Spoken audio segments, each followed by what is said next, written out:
If you're anything like me, you love when Facebook or the photo app on your phone gives you a memory notification.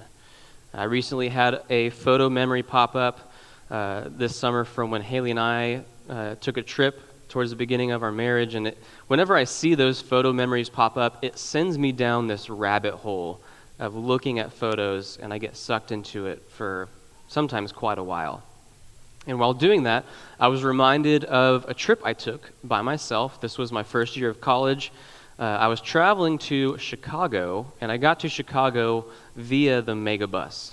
If you've never heard of the megabus, this is a bus system that's still in existence, but not in Kansas City anymore.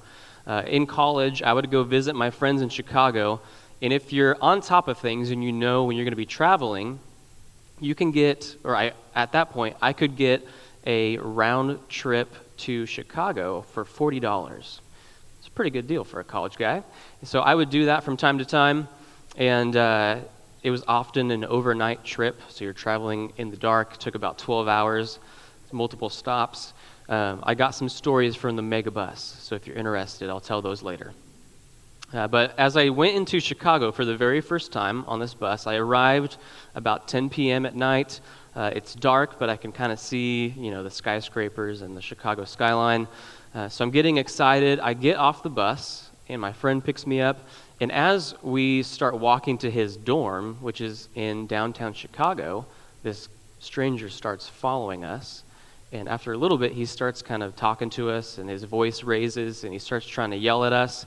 And I'm freaking out because I'm a kid from small town Kansas, just got dropped in the middle of Chicago.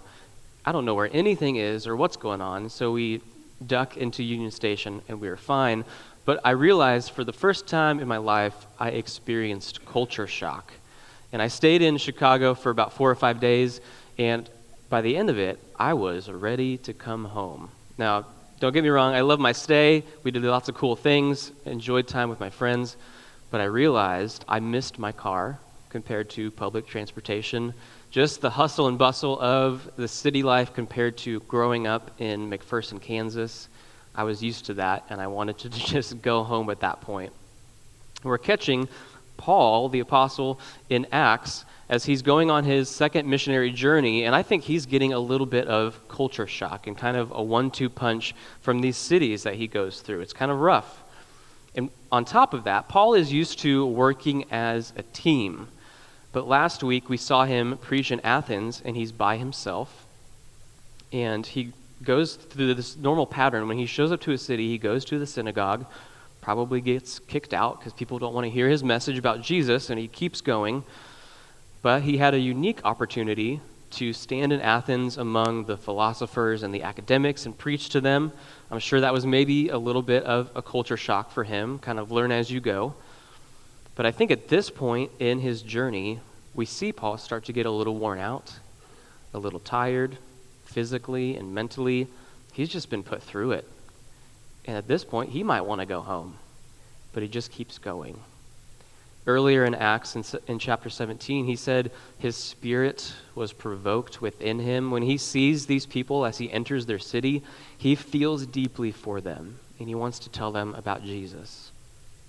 And when Paul wrote back to the town of Corinth, after he was there, he was speaking about his time as he entered into the city, and he said, "I was with you in weakness and in fear and much trembling."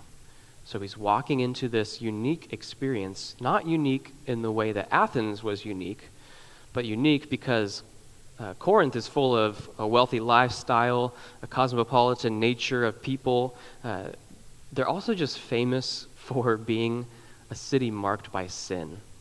And at the beginning of our passage today in Acts 18, the first verse is, after this, Paul left Athens and went to Corinth. So I just want to stop there and consider what Paul is doing.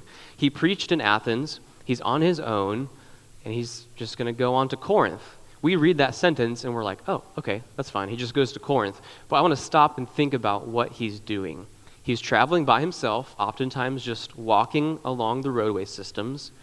But this time he's traveling by himself, and he's going 46 miles. So to put that in perspective, if you walked out of church today, out of the front door, and just walked all the way to downtown Topeka, that's 46 miles. So Paul is journeying that by himself, walking into a place he's never been before.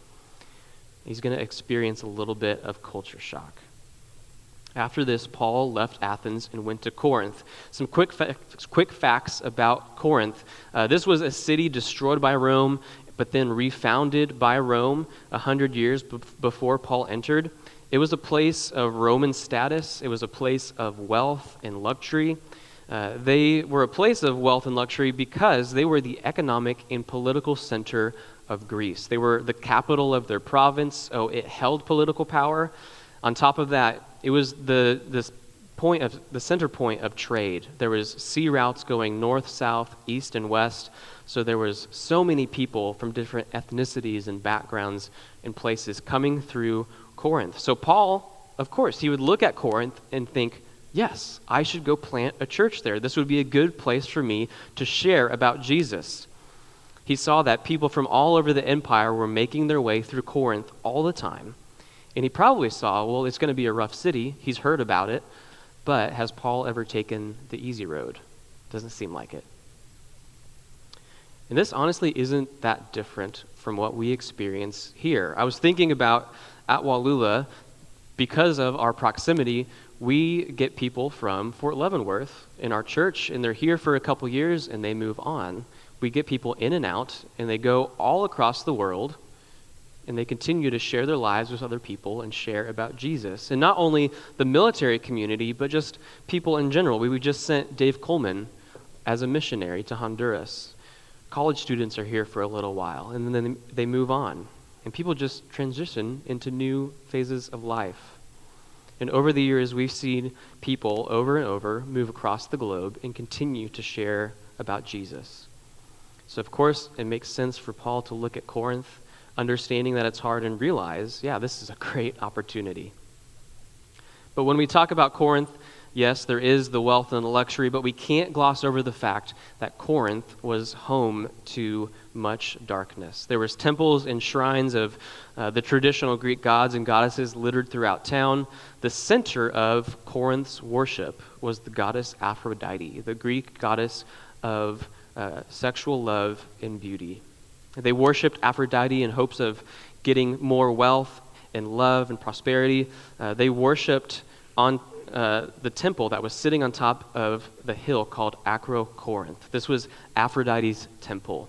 And in that temple was the home of thousands of promiscuous women that would descend the hill at night into the city. These Greek goddesses, this activity in the temple, so saturated Corinth that there was a slang term in their day. They would say, to act like a Corinthian, or to Corinthianize, was a way to describe sexual immorality.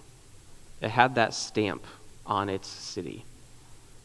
It literally meant to live a promiscuous life. They were known and okay with their sin.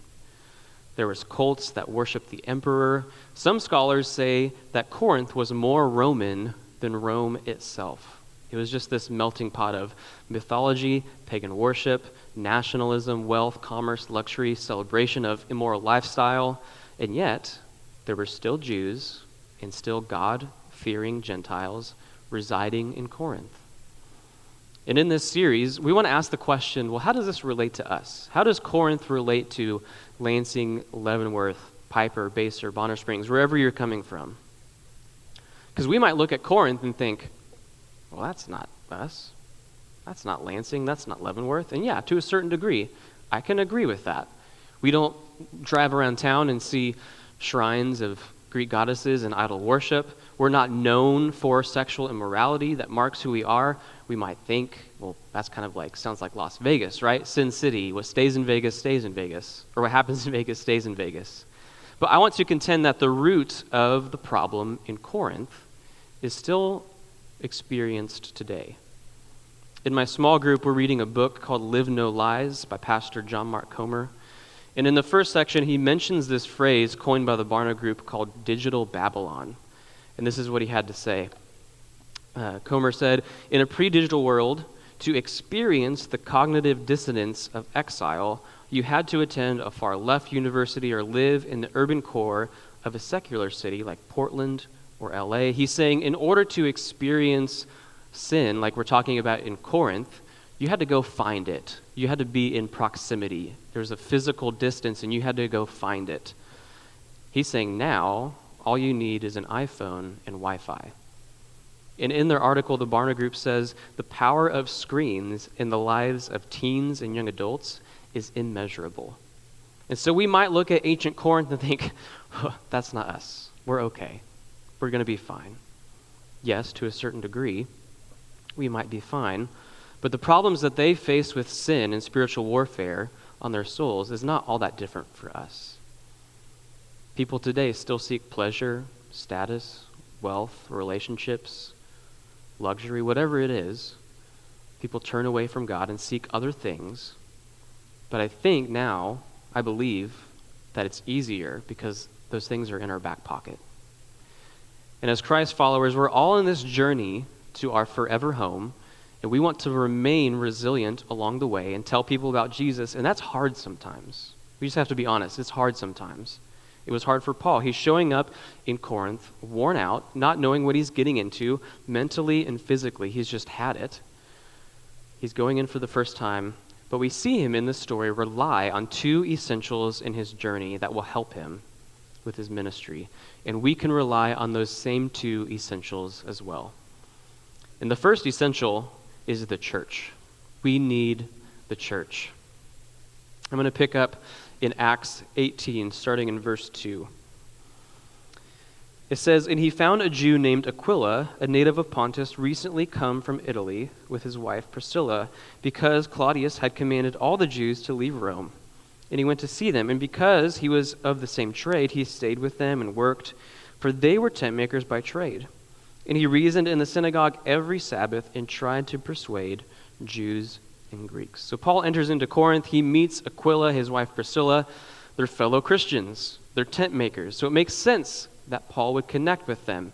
As Paul traveled from city to city, he used his skills as a tent maker or a leather worker to support himself. He wasn't opposed to gaining outside support, but sometimes he just had to support himself in order to continue on. So Paul was able to stay with them, work with them. He ended up developing a deep relationship with this couple. We know this because in Romans 16, 3 and 4, Paul writes, "Greet Priscilla and Aquila, my fellow workers in Christ Jesus, who risked their necks for my life." There's a deep relationship there. Scholars believe that Priscilla and Aquila were already followers of Christ by the time they met Paul, so he found people that he could work with, he could minister with. They were on the same page.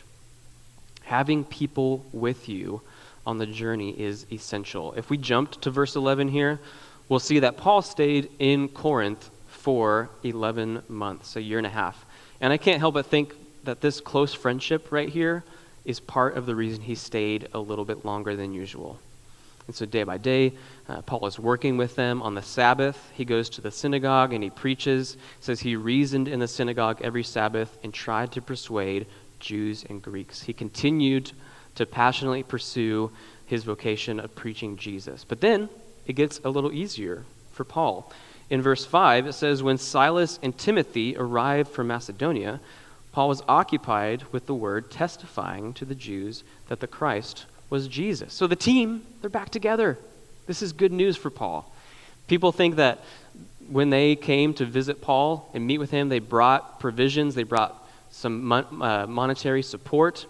This reminds me of cycling, watching the Tour de France over the summer. I love watching all 21 stages day after day, these cyclists flying through the hills of Europe. One thing that is discouraging, though, I looked up the facts, and the average speed of a cyclist in the Tour de France is 25 to 28 miles per hour. The average cyclist is 15 to 18. I'm on the bottom of that. I'm on the bottom of the average. But whenever I'm watching them fly through France and wherever they're going, it's these stages that are 130 miles, they're going 25 miles per hour, climbing up mountains. I'm watching it, and day by day I'm getting more excited. All right, I'm going to go out on my bike. I'm just going to go super fast too. I can do this. They make it look so easy. So you know what I do? I go out on my bike, and I'm just full gas for like 20 minutes. And then my tank is empty, and I have to slowly make my way back home with my head hanging down. I'm not a Tour de France cyclist. I'm reminded every summer. But part of the reason that they're able to consistently go so fast is because they're riding together. They call it the peloton. It's a fancy word for a group of cyclists. And there's over 100 of them, and so they're using this technique of drafting. They lessen the wind resistance. So therefore, they're able to go longer distances at faster speeds with less energy. They're going faster with less energy. So it's like in the story, Silas and Timothy show up, relieve Paul of some of his duties, and so he's able to continue preaching and give his full attention to that. They can support him with money, friendship. This is people that Paul can trust and rely on. And so he gets just to focus on preaching, building relationships, connecting with people, and founding this church in Corinth. You know, we've been talking endlessly about small groups. Last week, I think Lance said, we're blue in the face talking about small groups. Well, guess what? I'm going to talk about small groups for a second. But this is a great example of what it means to be part of the church. In a small group, you study together, you eat together, you pray together, you go through ups and downs of life while you support each other, and you can experience those things at any time. You can join a small group at any time. And in our podcast recently, Zach and Lance and I, we talked about our baptism stories. And part of my story is I was trying to do this whole Christian walk thing on my own. I was trying to open my Bible and just read it and try to understand it. But then I had people come into my life that said, take my hand, I'm going to show you how to study the Bible. And we prayed together, we ate together. But then I was not working towards baptism on my own. I wasn't making that decision. But I had someone speak into my life and say, hey, you should do this. This is the next step. So sometimes we just need people in our lives. And we live in a highly individualized society, and that's kind of leaked into the church a little bit. When we say yes to Jesus and when we're baptized, it's far more than just receiving baptism and calling it good. When you say yes to Jesus and you're baptized, you get to join God's kingdom and his people in the church. And this is a global family. You get to join into that. So Paul, gaining support from his people, he's preaching, he's doing ministry, preaching the cross of Christ, that Jesus' blood pays for the penalty of our sin, preaching Christ crucified, raised to life, that he promises to return and make all things new. And as you might know, you may have experienced in your life, when God is doing good things, there's a chance that opposition is going to come. In verse 6, it says, when they opposed and reviled him, he shook out his garments and said to them, your blood be on your own heads. I'm innocent. From now on, I will go to the Gentiles. So once again, we see this pattern. The Jews are not happy because they were expecting God to do something different instead of send Jesus who would die on a cross.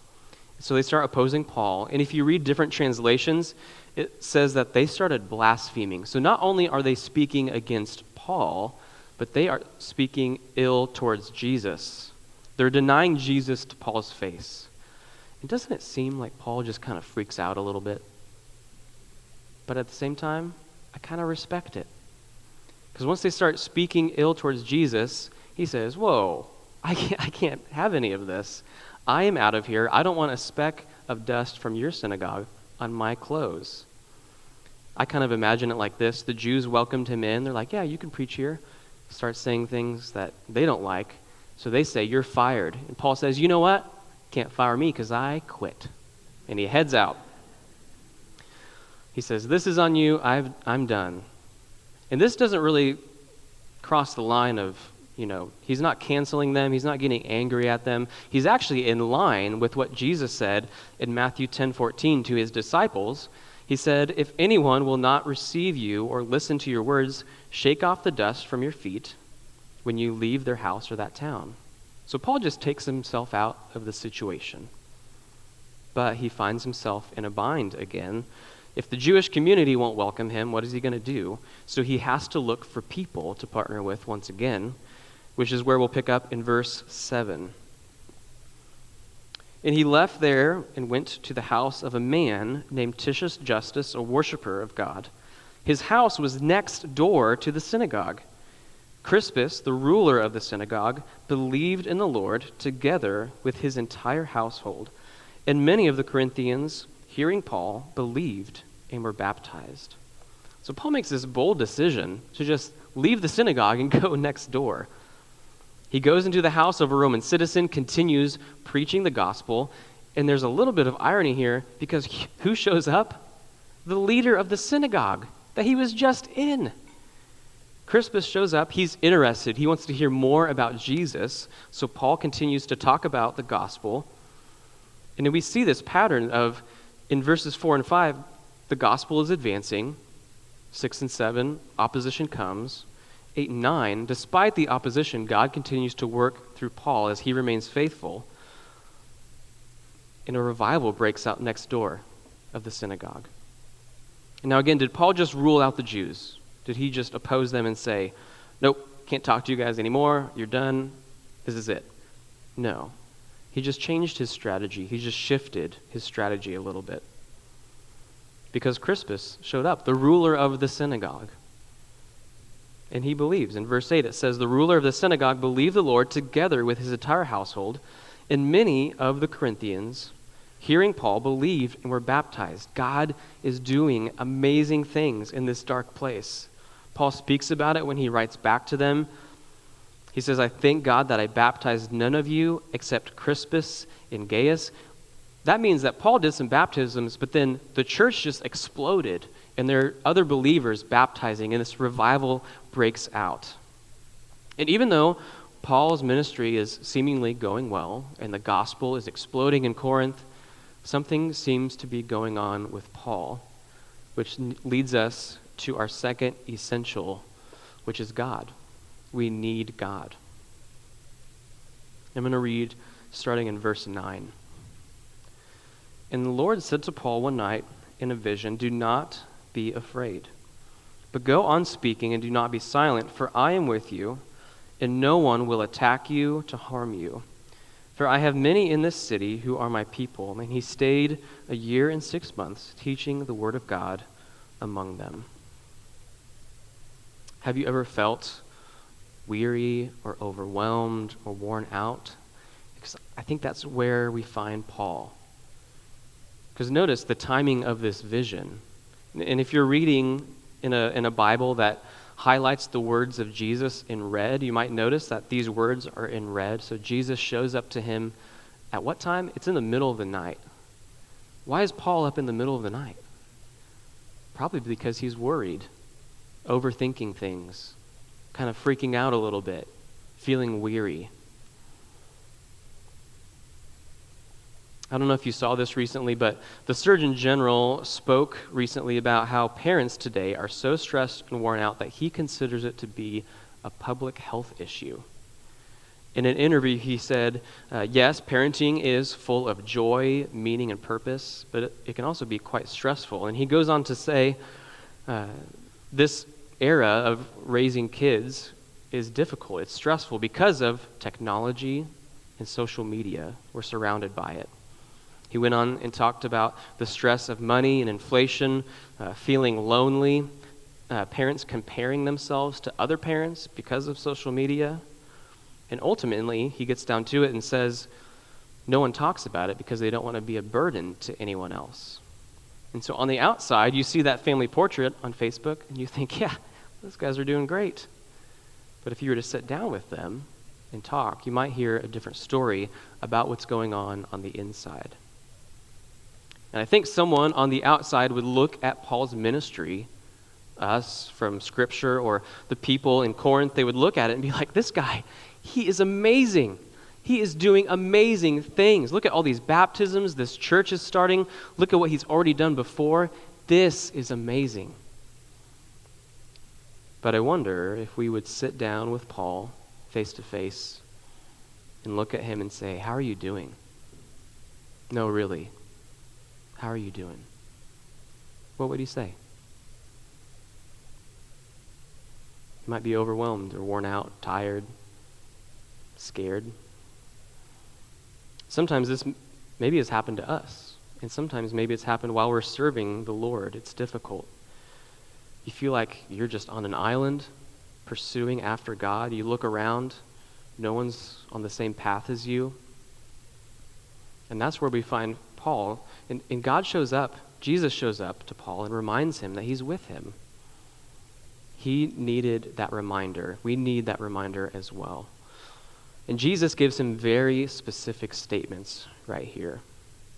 First, he provides him with comfort and just says, do not be afraid. Next, he goes on to give him affirmation. He says, keep on speaking.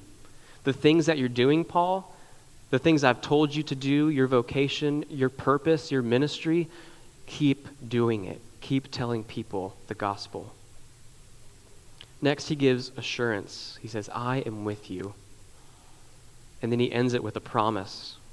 He says, no one is going to attack you and harm you. And this isn't a new promise. This isn't a new affirmation. Jesus is showing up and reminding him things that he's already said in Matthew 28, in the Great Commission, starting in verse 18. Jesus said, all authority in heaven and on earth has been given to me. Go therefore and make disciples in all nations, baptizing them in the name of the Father and the Son and the Holy Spirit, teaching them to observe all that I have commanded you. And here it is, and behold, I am with you always to the end of the age. This promise that he gave to Paul is just an echo of the Great Commission. And the rest of these promises, these commands, assurances, they echo words that the Lord spoke to prophets like Joshua, Isaiah, Jeremiah. In common with all of those prophets, Paul too is facing opposition. It's hard, it's difficult. And Paul, being a student of the Old Testament and the story of God, he would have probably picked up on this pattern and recognized that God was with them and he's going to be with Paul too. And it's such a vital word when he says, I'm with you. That simple word, with, that joins the Lord and his servants together, and it makes all the difference. And notice, Jesus didn't say, all of your opposition will go away. This is going to stop. It's going to be fine. No, he said it's going to come, but because Jesus is with Paul, he doesn't need to be afraid of the opposition because he's with the Lord. And he promises that while he's in Corinth, no opposition will stand against him. And then notice that this pattern of Paul that I talked about of he goes to a city, he preaches, things get a little rough, he gets kicked out, he just goes on to the next city. That pattern gets interrupted because after Jesus says, I am with you, he stays a year and a half. And this reminded me of when I dropped off my oldest, she's 5. I dropped her off at Wild and Wacky Wednesday this summer. This was her first time going to this event. She finally, made it up to 5 years old. So she could go, she was excited. This particular day, on her first day, it was the water games and inflatables out in the backyard. And so I take her out there, and the first thing we see is all of these older kids just having a blast on the inflatables, and they're going nuts, as they should, as kids should, on the inflatables and the water games. But Elsie, being 5, she clings to my leg a little tighter, and so I'm like limping over with Elsie on my leg. I'm like, all right, you can go play. And she's just kind of like standing there, scanning it, not moving. And then she's like, please don't leave. I'm like, okay. And not like, please don't leave and go home. Like, I work here.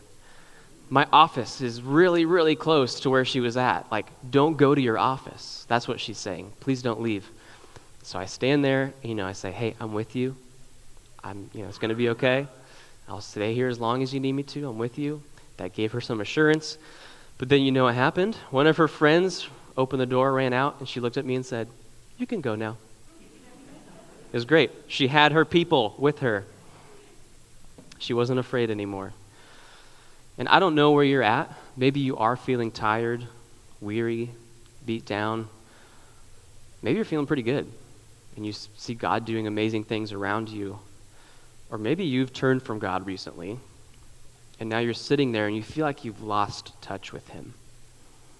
No matter how you're feeling, the truth is God isn't far. In Psalm 139, David wrote, "Where shall I go from your spirit, or where shall I go to flee from your presence? If I ascend to heaven, you're there. If I make my bed in the depths, you're there. If I take the wings of the morning and dwell in the outermost parts of the sea, even there your hand shall lead me, your right hand shall hold me." I have a devotional sitting on my desk called Experiencing God's Presence. Sometimes we just need to stop and be reminded that God is with us.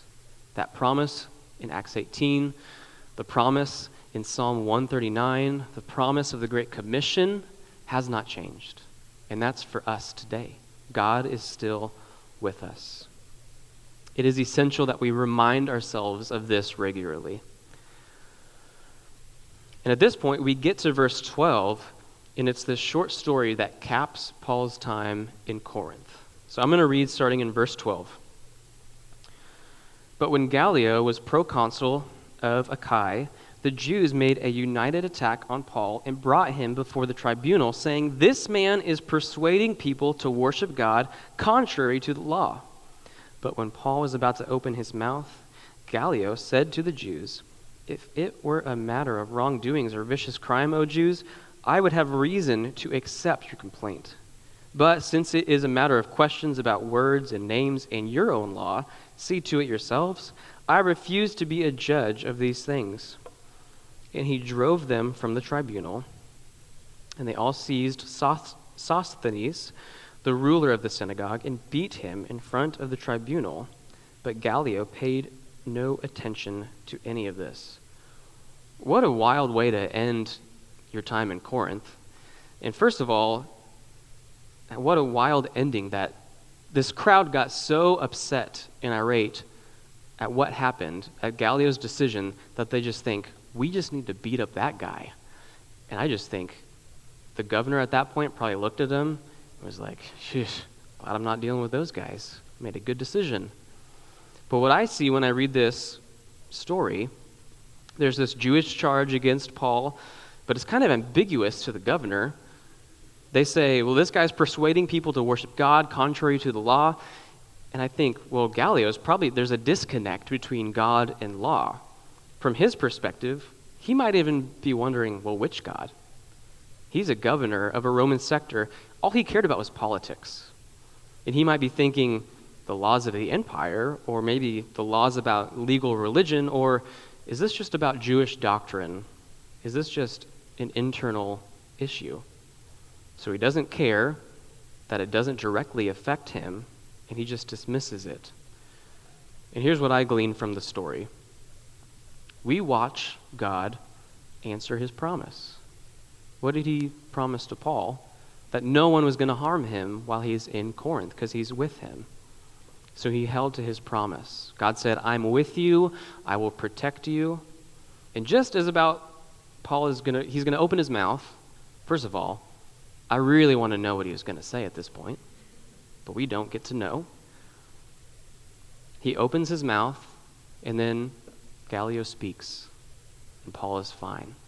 And what happens is the ministry of Paul and what God is doing through him continues. The gospel continues to spread. And so we just see the purposes of God going further and further and further. And Paul leaves Corinth. And that's his experience.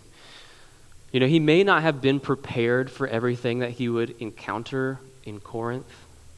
The people that were worshiping the emperor, the sexual sin throughout the city, the worship of pagan gods that was just happening everywhere he looked, and it was centered on this one Greek goddess at the top of the hill that was supposed to be their protector.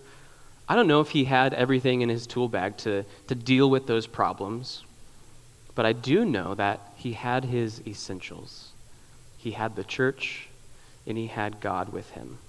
And he was able to remain faithful and see God do tremendous things and establish believers in the church across Corinth. And I was talking about those vacations, those photo memories that pop up. One of those vacations that I looked at recently and was thinking about was when Haley and I took a trip in 2018. We went up to Salt Lake City, saw some stops along the way, and then we looped around back through Boulder, Colorado, stayed there for a night. When we were in Boulder, we went to this park that's kind of on the north side of town, I think. And when you are at the park, you look out, and it's kind of like some prairie grass, some nice flat trails. The mountains are in the background. And so it's middle of the afternoon.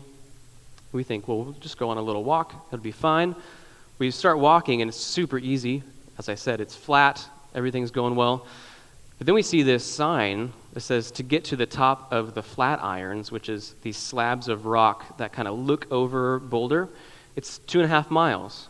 We're like, great, we can do 2.5 miles. This will be fine. So we start out, and the incline starts to get a little more steep. And then we hit things like this. Just climbing over rocks and like not even like a staircase. That's just like rocks that happen to be a stepping stone to the next level. And we're going up these, and like I didn't have enough to eat maybe before we did this, and we have 1 or 2 water bottles with us. Our essentials are kind of missing. We're going up. I don't know if the altitude's getting to me. I'm getting maybe a little lightheaded and feeling kind of weak. But you know what? I'm a macho man, and I'm going to keep on going. And if you look, I got my straps. I got 2 bags on. I carry Haley's stuff and a jacket. I'm just trudging up this hill. And at some point we stop and we're like, oh, is this worth it? And some of the people that are coming down are like, yeah, it's worth it. You should probably keep going. So we keep going. We make it to the top, and the scene is beautiful. Looking over Boulder, it's awesome. Worth it. But do you know what happens when you climb a mountain? You have to go back down. Sometimes going back down is just as hard or even harder because you're stepping, in every step you're supporting your weight, hitting the rocks, and you're stabilizing yourself.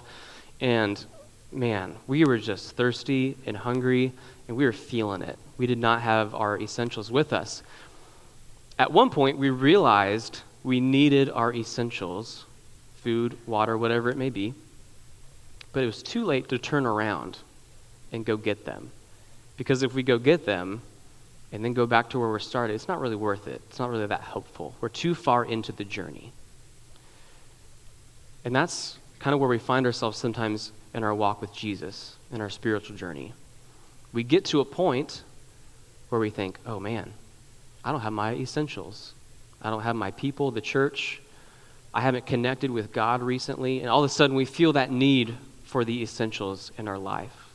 I don't want us to get there to a point where we realize we need them and it's too late and we can't turn back. This is something that takes daily practice or being intentional, whether it's joining a small group, asking a friend, hey, do you want to get together once a week?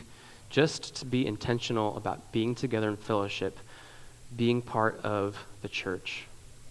Like I said, sometimes we need to remind ourselves that God is with us, whether that's reading Acts 18, Psalm 139, Matthew 28. Maybe it's getting that devotional that reminds us that God is with us and just trying to read a page out of that every day. When we work on having those essentials as a daily practice, whenever we need them, they can kick in and they're not missing. These are the essentials we need for our journey.